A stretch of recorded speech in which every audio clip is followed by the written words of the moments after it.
Hi everybody, I am Dr. Taryn Mason and this is the power of self-healing.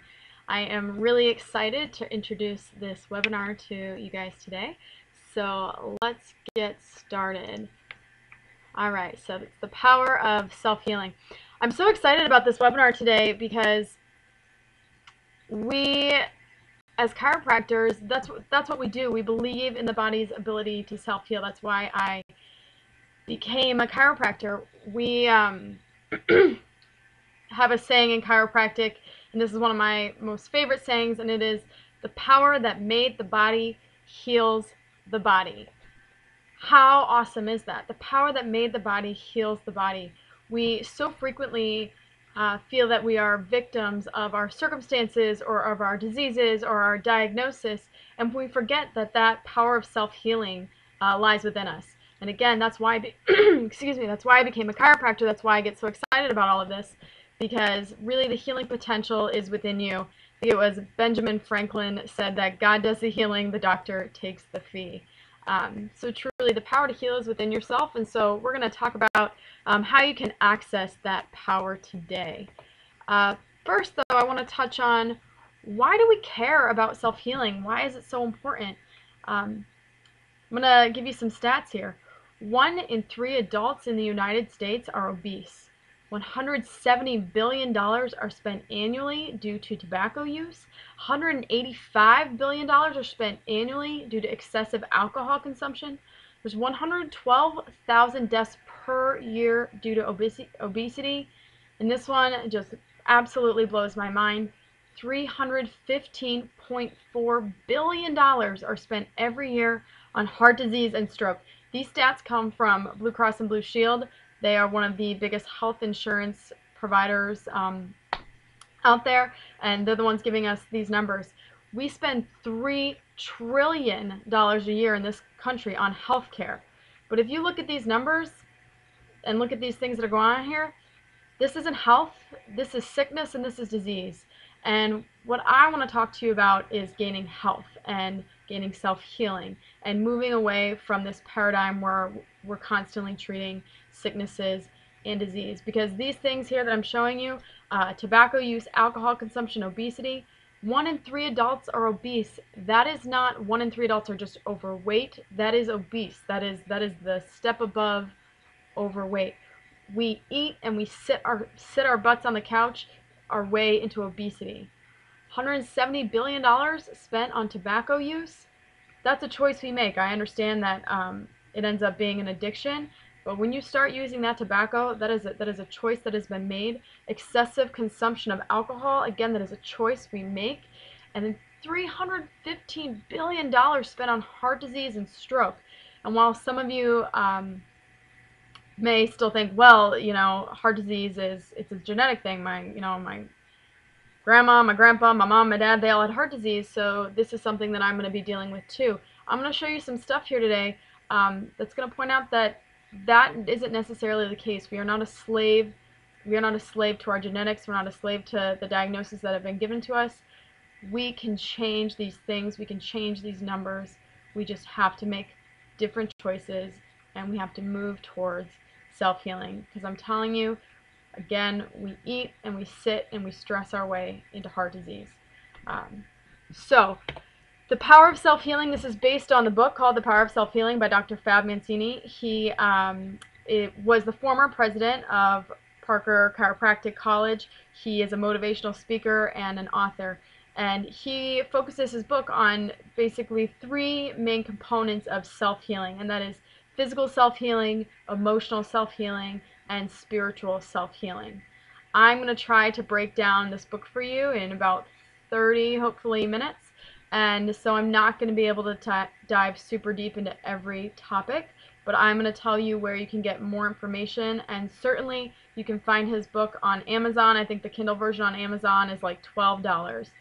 It's an easy read, and he delves a lot deeper into these things, but we're going to touch the surface today. So we're going to begin with physical self-healing.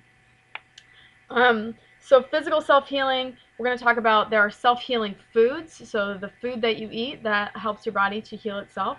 And then there's also anti-healers. So there's things that we're putting in our body that are stealing our health, stealing our vitality, and taking us towards sickness and disease. And then I'm also going to talk about active healing with you today. In this portion of his book, he also does talk about supplements that help with self-healing, and he talks about different healthcare providers, let's say, outside of the typical Western medicine. Because again, when I showed you those numbers before, those numbers or those dollars are being spent basically in hospitals and with your medical doctor, and not that they don't have value, but what we want to talk about is maybe seeing practitioners, or what he talks about is maybe seeking practitioners that focus more on achieving health rather than treating sickness. I'm not going to dive into that with you today, but again, if you want to grab his book on Amazon or Barnes & Noble bookstore or whatever, you can get more into that. So we're going to focus on these 3 topics today. So first, self-healing food.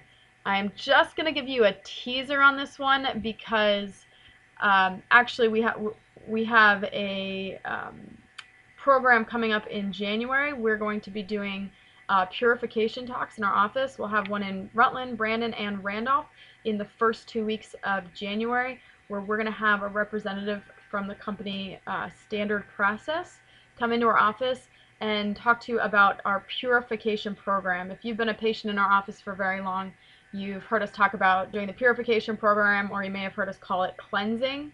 But basically what it is a 21-day program. It's basically an eating program along with supplementation.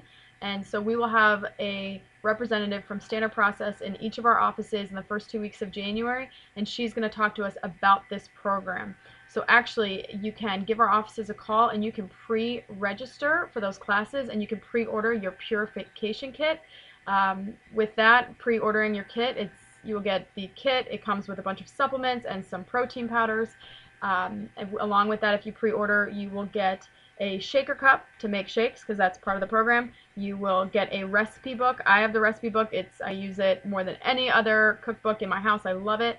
And then it also comes with a supportive app. So like an app you'll have on your phone. You receive daily emails kind of encouraging you, and also you can respond back and ask questions about what to expect, what's going on. So it just really helps keep you with the program. So anyway, if you pre-order and pre-register for that class, you will get all of those things, the kit, the shaker cup, the cookbook, and the app for $199. That's a $266 value. So it's pretty much a win-win situation. I encourage you to sign up for that. So here on this slide, you see I just listed a couple of foods. Also, January 2nd, I will be doing another webinar called Eat. I will dive more deeply into food. I just only have so much time. I doubt you're going to listen. You would listen if this webinar was 2.5 hours long.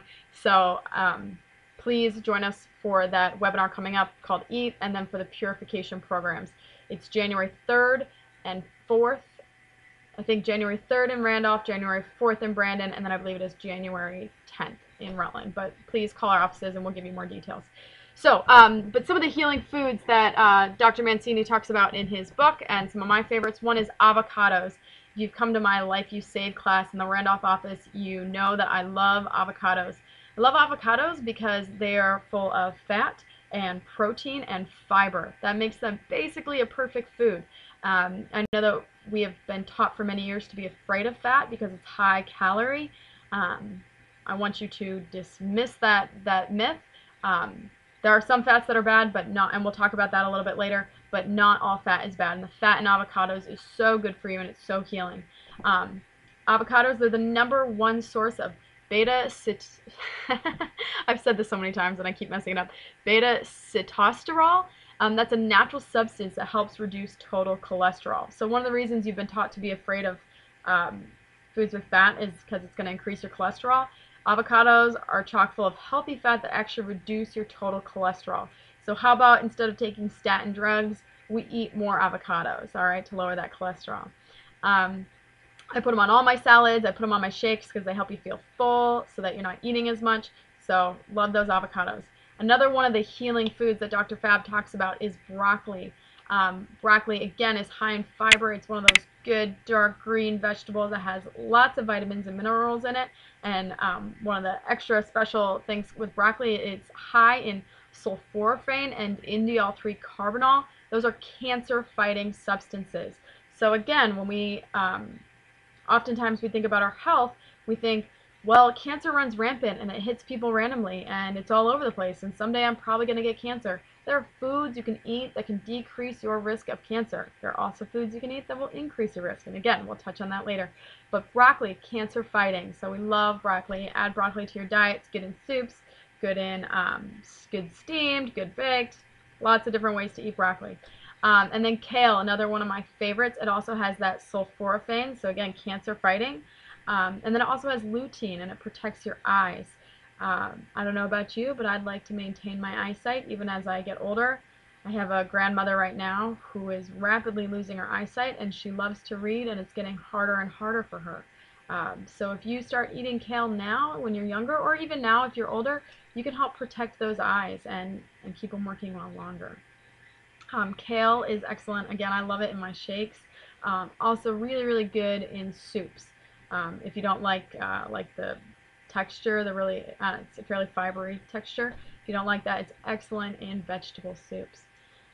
Next is coconut oil. Again, if you attend my Life You Save class, you know that I love coconut oil. Again, it's one of those healthy fats.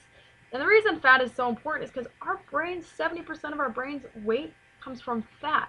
So I'm thinking it's pretty important that we eat fat so that we can keep our brain healthy.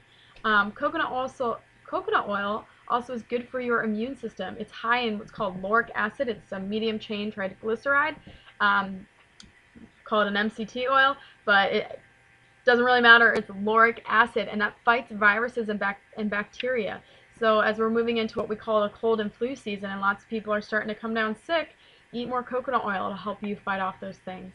And then another power food, maybe not really a food, but is tea. There's so much research supporting the health benefits of tea. I believe it is like 1.5 cups of black tea daily decrease your risk of heart disease. Green tea is full of antioxidants that help kind of get rid of the chemicals in your body that we are either exposed to or that we eat.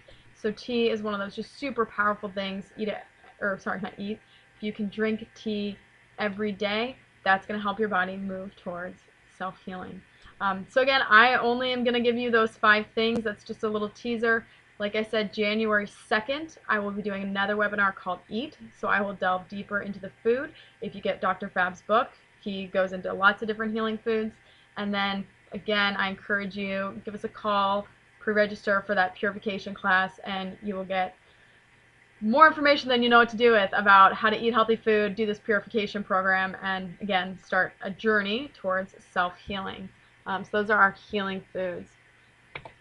So next, anti-healers, added sugars. The other day my mom was making a chili with, and she was putting in like canned tomatoes, and she read the label and had sugar in it. There is sugar added to so many foods that you don't even realize. Why are we adding sugar to a can of tomatoes, right? And it hides too. It hides by different names. So here I've given you the names. When there's sugar added to your foods, it's going to be called corn syrup, high fructose corn syrup, invert sugar, fructose, dextrose, maltose, glucose, basically anything ending in ose, that's going to be sugar that's added to your food. So why do we care? One, I tell people all the time, it's not fat that makes you fat, it's sugar that makes you fat. It's consuming excess sugar, that's what really packs on the pounds, and it makes you crave more and more sugar, and so you eat more and more, and again, it keeps adding weight. The other thing about sugar is it actually depresses your immune system. Have you ever eaten something really sweet and maybe like sucked on a lollipop or had a bunch of candies and then broken out in like a canker sore or a cold sore? That's because it suppressed your immune system. The sugar suppressed your immune system, and then those those latent viruses that are inside you, and we all have tons of virus and bacteria floating through our system at any given time, they are able to overpower your immune system and break out, so you get that little canker sore from that sugar because it suppresses your immune system. So again, we call this time of year cold and flu season.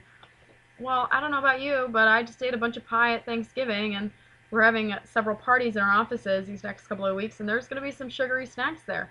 And I know that you guys are probably baking Christmas cookies and all those favorite traditions with lots of sugar. those things suppress your immune system, so we're more likely to be getting sick when we're eating those types of foods. So anti-healer is sugar, so you want to stay away from that added sugar. I encourage you just to get your sugar through fruits. Try to stay away from the desserts. But if you just eat fruits and more like core fruits that are lower in sugar, and then berries, like real dark blueberries, those are going to be better forms of sugar, okay? The other big anti-healer that we're going to touch on today are the additives. These are your food additives. Just look at that list right there. Are those even food? They don't look like food to me. But these are things that are getting added to your food all the time. Again, I encourage you, please read your labels. Just have a clue about what you're putting into your body. These things steal your health away. I'm going to just read to you some of the side effects of these things or what they can cause. So aspartame, that's an artificial sweetener. That's the first one on our list. It's found in diet foods like soft drinks, drink mixes, gelatin desserts like that like sugar-free Jello, low-calorie frozen desserts. So you're trying to eat low-calorie, you think you're doing something good for yourself, but really that aspartame, it's found in animal and human studies and hints that lifelong consumption of aspartame can increase the risk of cancer and may cause altered brain function. That brain, that's your master control system that runs every other system in your body. I don't want to have altered brain function. I want to have awesome, excellent brain function. And also, I don't really want to increase my risk of cancer. So again, we think that cancer is just everywhere and we're just bound, probably bound to get it someday. It's just not true. You can make decisions that to avoid foods and add foods that decrease the risk of cancer and avoid foods that are going to increase your risk of cancer. So aspartame. Get it out of your diet. And then blue, number 2. That certainly doesn't sound like a food. It's an artificial coloring found in beverages and candy. Not too long ago, we just had Halloween, and I'm sure your kids were munching down on a lot of candy. This is what's in it, okay? Blue, number 2. It may cause brain cancer. It was found to cause brain cancer in male rats, excuse me. Not tested on humans, but if it's causing cancer in rats, you gotta think that's probably not so good for us either, right? And now butylated hydroxyanisole, we'll call it BHA, all right? It's used to retard rancidity in fats, so so that your fats don't go bad. But it's put in cereal, chewing gum, potato chips, and vegetable oils. Okay, so again, this cereal, this is stuff we're feeding our kids. BHA. The U.S. Department of Health and Human Services considers BHA to be reasonably anticipated to be a human carcinogen. Carcinogen means cancer-causing. Even knowing this, the FDA is still allowing it to be put in our foods. All right? Let's read our labels. Let's avoid this. BHA. Caramel coloring, found in colas, baked goods, pre-cooked meats, soy and Worcestershire sauce. I can never say that word. Say it really fast. Worcestershire sauce. Chocolate-flavored products and beer. This is caramel coloring. Contains certain contaminants that cause cancer in lab animals. Again, if it's causing cancer in lab animals, I'm pretty sure I don't want to eat it either. Olestra, it's a fat substitute. So you're going to find it in some brands of light potato chips. So again, you're trying to eat the light potato chips so that hopefully it's healthier for you.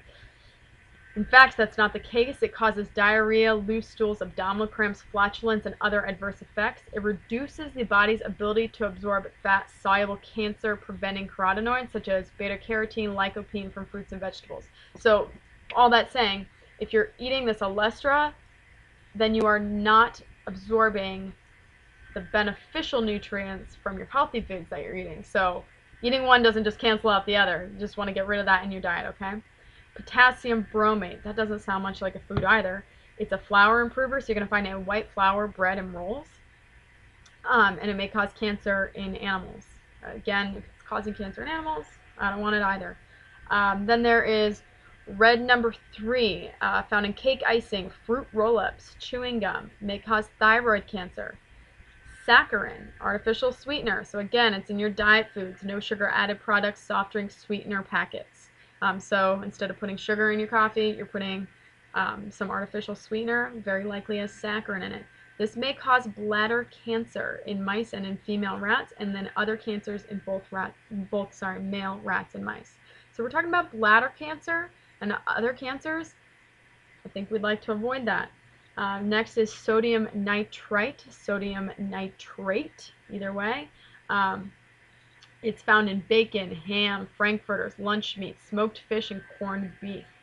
This is linked to various cancers in humans. So this has been studied in humans. It's linked to various cancers. And then trans fats. So I said there are some good fats, right? We talked about like the fat that we get in our avocados, good fat from coconut oil, olive oil, particularly when used cold and not heated. That's another healthy oil. But trans fats, that's the stuff that's found in margarine. You thought you were doing a good thing for yourself eating margarine, but trans fats found in margarine, vegetable shortening, crackers, fried restaurant foods, baked goods, icing, and microwave popcorn. Promotes heart disease. Take your memory back a couple of minutes. $315 billion a year are spent treating stroke and heart disease. And we're eating foods, every day we eat these foods that promote heart disease. Just because grandpa and dad had heart disease doesn't mean that you have to. Eat differently than they did, live differently than they did.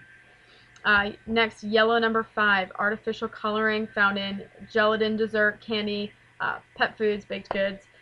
Yellow 5 is a potential allergen that is in susceptible people, may cause hives, a runny or stuffy nose, and occasionally severe breathing difficulties. So you might eat something with this in it and think that you're getting sick, and it's really just because you're eating this food additive that is making you sick. It's also pretty regularly contaminated with cancer-causing substances, so it's contaminated with carcinogens. Our last one, yellow number 6, another artificial coloring found in beverages, candy, baked goods. So again, that candy we fed our kids for at Halloween may cause tumors of the adrenal gland and kidney. Can cause severe allergic reactions in some people. These things are being added to our foods every day. I encourage you, I implore you, I beg you, read your food labels. I think I've had this up long enough that you could probably, hopefully, write these things down so you know what to look for when you're reading labels. These are things you want to avoid. And I also just encourage you, if you can't pronounce it, probably not the closest thing to real food. Maybe you don't want to eat it, all right? And here I just have a little questionnaire for you. I'm sorry it's not super big. But if you just run through this little questionnaire, I'll read it. This will kind of give you a clue on how many of these additives are probably in your diet. So how often do you use artificial sweeteners in your food? How often are you adding it to your coffee, your tea, right? Rarely, a few times a week, or daily. Are most of your fruits, vegetables, and meat, do you buy them organically grown or raised? Yes, some of them, or no. How often do you eat processed meat, such as bacon, cold cuts, hot dogs, and pepperoni? Rarely, a few times a week, daily.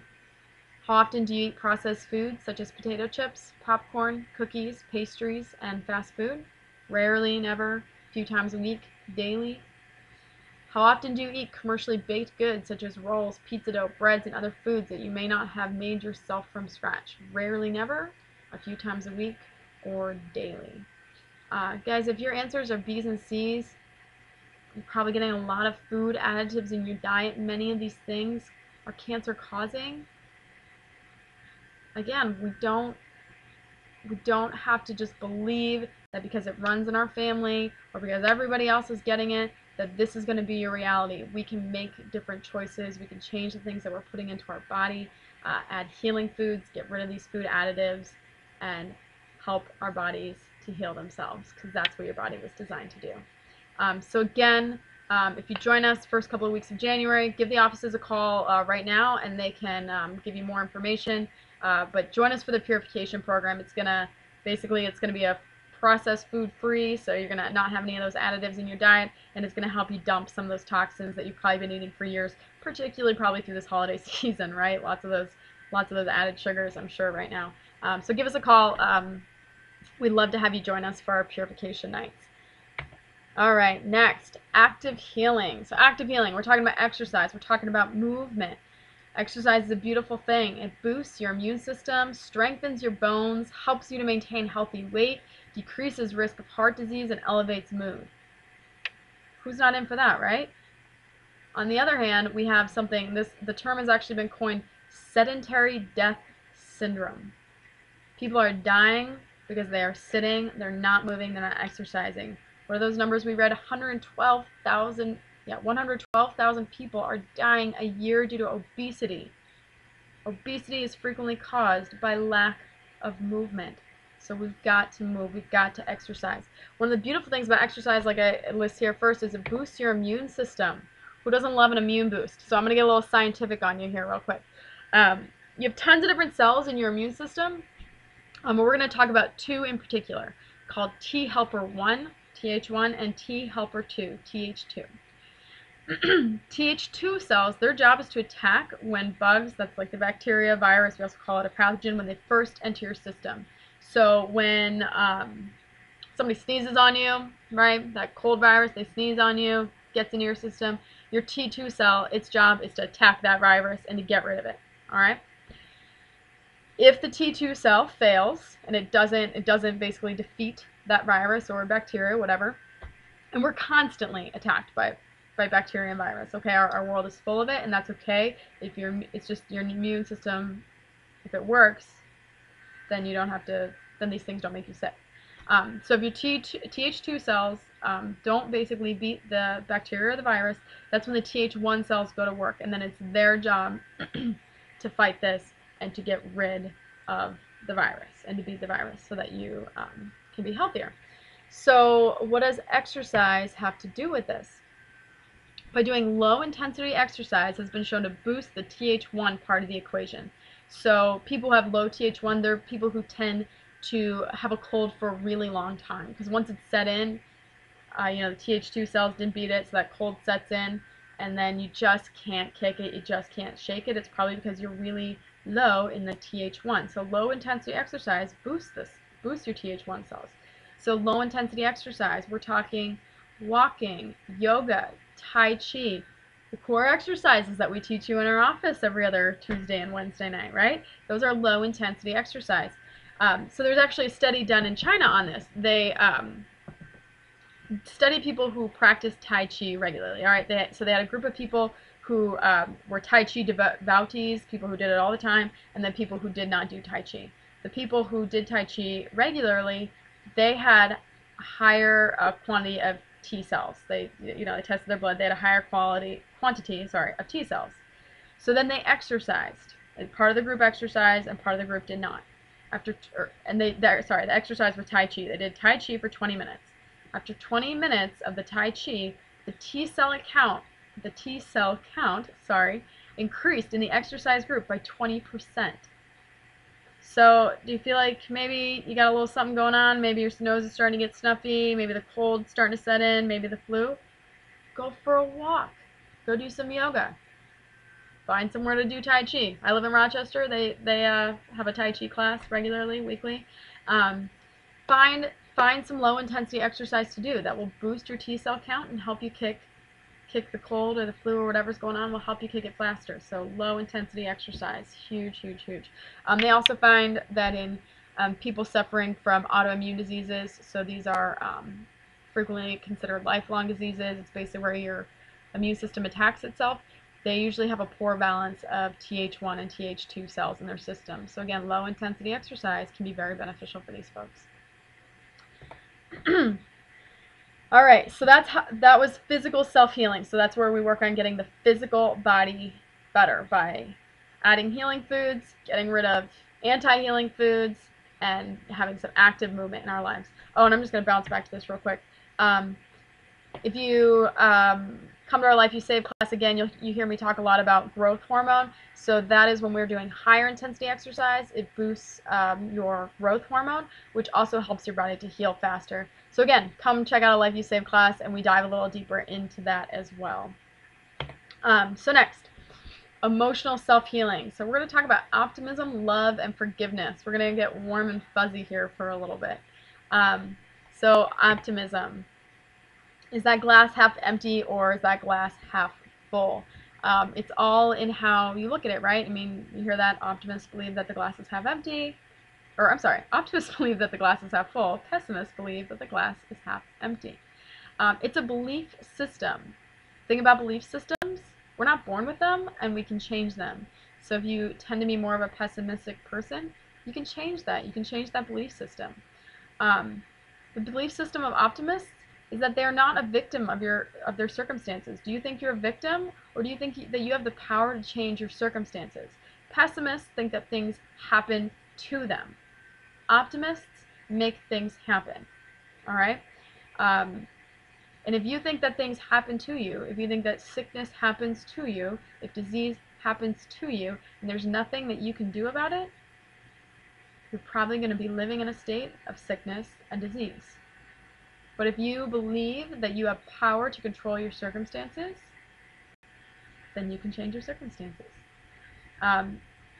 Again, the belief system. Do you believe that you were designed to be healthy, or do you believe that you were designed to be sick? Check this out. 80% of Americans suffer from low back pain. 80%! That's huge. That's crazy.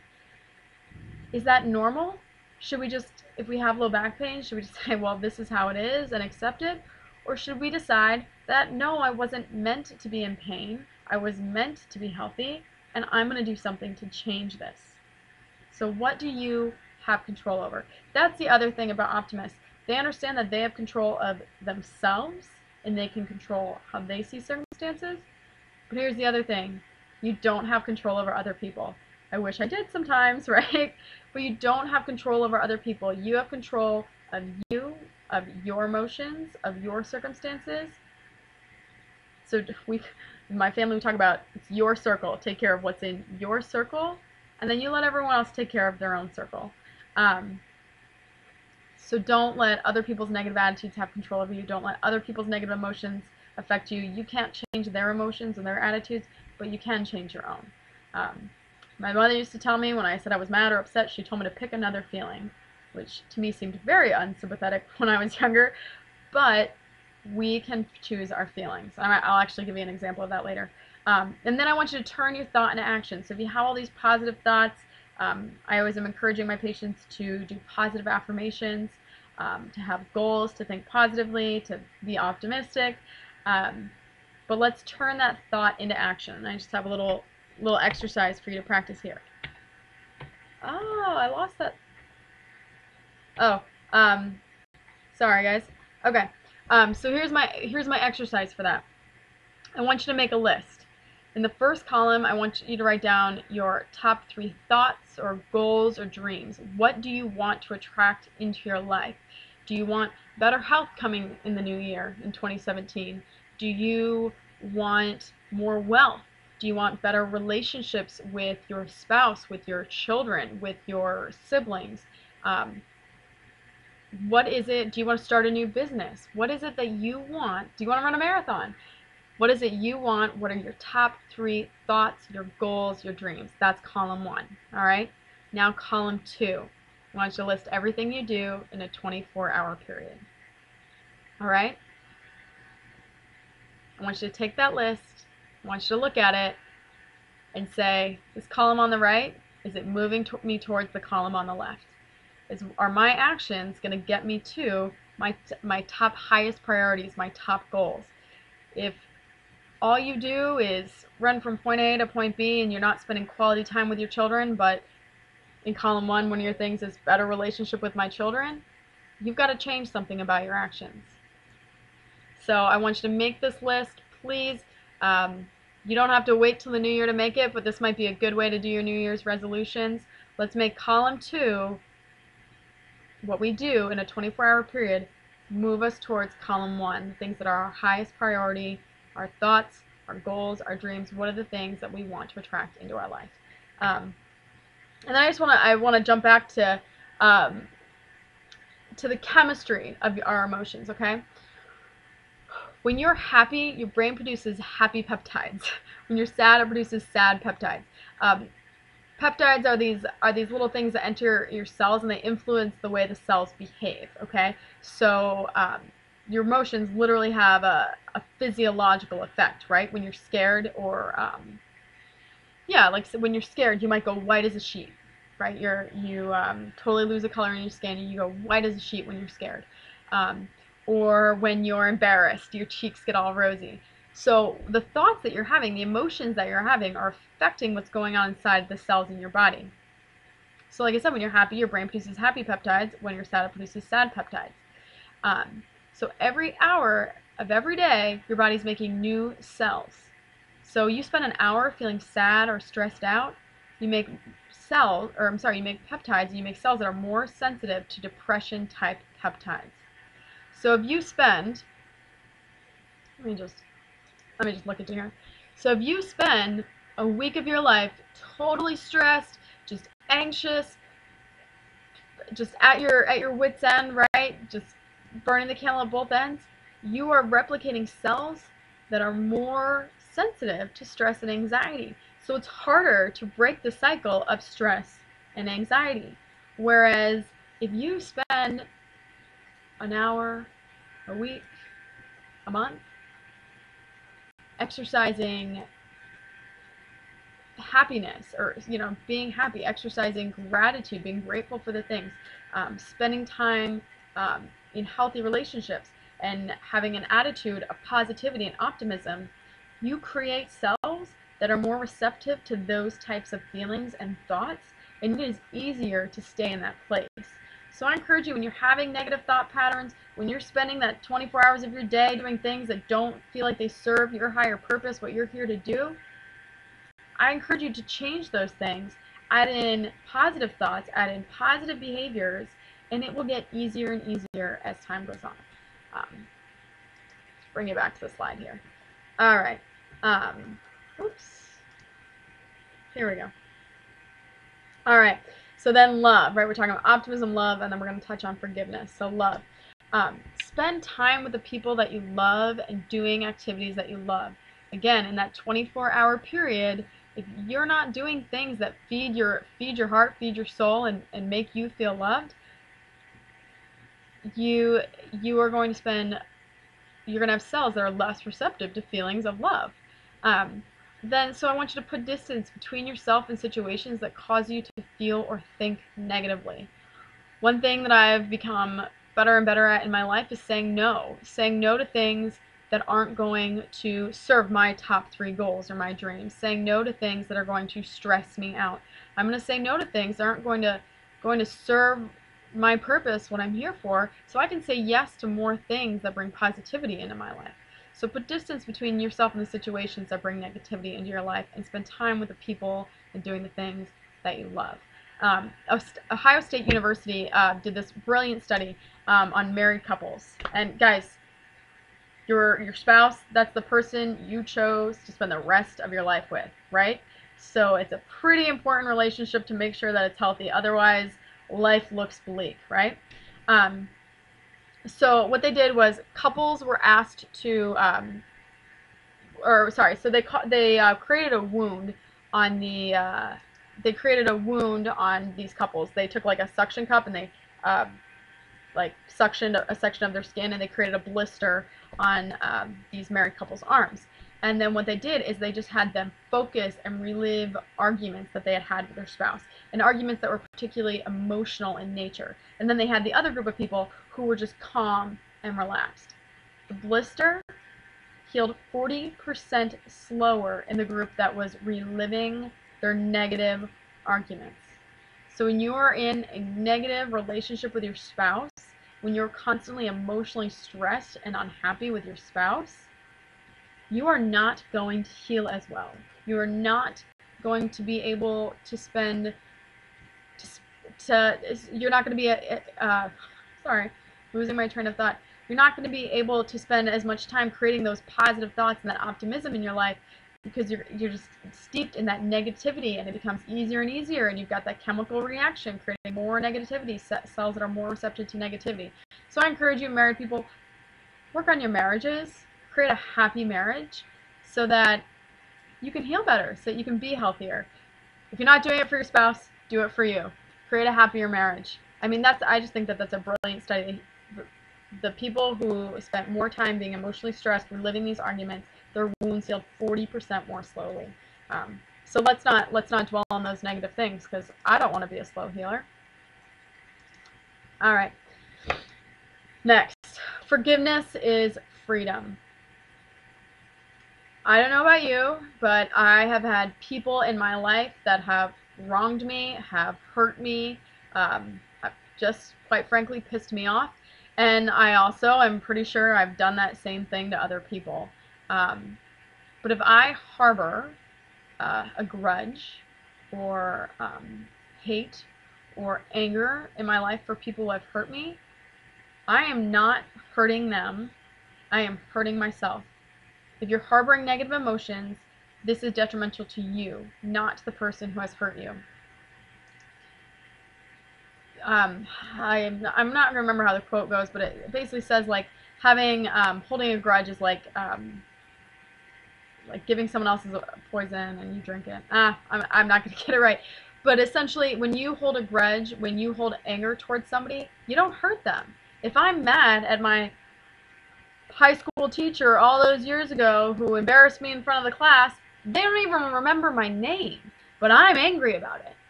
The only person that hurts is me.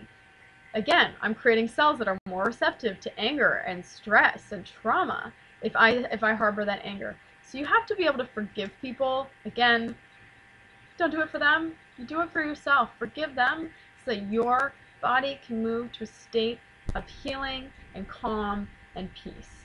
When you forgive somebody, you are able to experience freedom. So forgiveness equals freedom. All right. So next, spiritual healing. This is the last part that Dr. Mancini puts together in his book, and he just talks a lot about spirituality and people who practice spirituality or some sort of religion. I personally, I'm a Jesus believer, and that's my spirituality, being a Jesus follower, and prayer and quiet time is a regular part of my life. I am not here to preach to you or try to push any sort of agenda on you. Well, I am trying to push an agenda on you. I want you to heal, all right? And studies have shown that people who have some sort of spirituality in their life or some sort of religious affiliation in their life, these people heal faster. They have brain scans that have revealed that that meditation and prayer change the brain activity. They change the activity going on in your brain, and it improves your immune response. So people who pray and meditate have a better immune response. What does that mean? They're able to heal better. They're able to get sick less often and get over sicknesses easier if they pray and meditate. Prayer and meditation was also shown to lower your heart rate and blood pressure. This is a brilliant study. Actually, there were a lot of really cool studies done on prayer and meditation. They did one on heart patients who were in the hospital due to complications with heart disease. The people who were regular church attenders, they had the two groups. A group that were regular church attenders and then people who never attended church. The regular church attenders, their hospital stay was 3 times shorter than the group of people who never attended church. They did another study, and again, this was with heart disease. I mean, why not? Why do we have heart disease? So many studies done with it? Because it's rampant. What do we say? $315.4 billion spent every year on heart disease and stroke. Anyway, so they did a study where they had people of various religious backgrounds. So they had like Buddhists, Hindus, Christians, Jewish rabbis, and they all prayed for this for this set of patients who were in the hospital due to heart disease. And then they had this other control group of patients that nobody prayed for. The people who were prayed for had less complications, because I think they were surgical patients. They had less complications and healed faster and left the hospital faster, the group that was prayed for. Here's the cool thing. This was not a placebo, because they did not know that they were being prayed for. They had no idea that this was going on, and yet they healed faster. So whatever your belief system is, and it truly, I believe, it needs to be a belief system that you know, it's not just like what your parents believe, but you need to have your own belief system, your own sort of spirituality. Whatever that is, it helps your body to heal faster. Who doesn't want this? Who doesn't want to heal faster? Who doesn't want to heal better? Next. So spiritual healing, like I said, find what works for you. Connect with nature. That is for me where I connect with God, is when I'm out in nature, when I'm hiking, I'm spending time just like looking at this beautiful earth. I drive to work every day over a mountain, and I get to see the sunrise, and every day I just say, wow, thank you. It's amazing beauty. Just that connectedness I have gratitude every single morning when I see that. Also, set aside quiet time. The best time to do this is first thing in the morning. Just set aside quiet time for yourself where you can just be alone with your thoughts and just listen to yourself. And then the other thing is tap into your intuition. So quiet time, when you spend quiet time by yourself, you can get into your intuition so that you can listen to yourself. You've heard of people having those gut feelings, those gut instincts. Those are really good things to listen to. But if you never listen to that voice inside your head, if you never spend time with it, you're not going to be very in tune to it. So I encourage you to just spend some quiet time and to tap into that intuition so you can have spiritual healing. And again, Dr. Fab in his book, he delves much, much deeper into this. But really leveraging that spiritual healing, that spirituality, there's so much research to support that these people are healthier, they live longer, and they live happier lives. All right. Oops. There we go. So what I want you to do, guys, I want you to begin the healing process today. In my Life You Save class, we always say we're the sum of our choices. You can make new choices right now. You can make choices to move towards healing. You can make choices to move towards wellness right now. I give you a couple of tips. I stayed pretty brief on these things, and we just scratched the surface on some things. But again, as far as like the food goes, we're going to have a webinar January 2nd where we'll go deeper into that. And then again, join us for the Purification Night. It's going to be awesome. I'm really excited about it. We've never done anything like this in our offices before. So if you get in on that with us, it's really going to change your life. And Dr. Fab, he lays out in his book basically a 21-day process where he gives you like meal plans and ideas and ways to exercise, add exercise into your day to do that physical healing. And then he adds week 2, he does an emotional part, and then he does a third week, so it's a 21-day thing. He does a third week where he adds the spiritual part, just connecting with your spirituality. So 21 days, the reason he did 21 days, the standard process purification is 21 days, is research has showed that it's 21 days is basically kind of the period of time where we form habits. So it's a great, great program. You can check out his in his book. And again, like I said, join us for our purification talk the first couple weeks of January. Again, call our offices to get more information about that. And I just want to close this. Telling you guys a couple of stories about some patients who've made these decisions. So one, we talked about the physical healing at the beginning. I had a patient, gosh, it's probably over a year ago. He came in, and this gentleman, he had really high blood pressure. Like I was running like, I want to say like 160s, 170s. I think it might even hit like 180 systolic, like 190 over 100 a couple of times when I was seeing him. We checked his blood pressure. And his father had died of a heart attack. His brother had died at a young age from a heart attack. And he's a little overweight, and he's on a lot of blood pressure meds, and his blood pressure is still off of the charts. And so he talked to me about this, and he said, I don't want to die at a young age. I don't want to have a heart attack. I don't want to be on drugs for this for the rest of my life. I want to change this. So he made maybe a couple of changes in his life. One, he's under regular chiropractic care, and I'm a chiropractor. I think that's pretty awesome. And if you're a member of our practice, you know that chiropractic adjustments, they help remove interference in your body, so that your body, or in your nervous system, so that your body can heal better. So that's one thing. And then the other thing, this guy's a really, really hard worker. He gets up at like 4 o'clock in the morning. He works all day.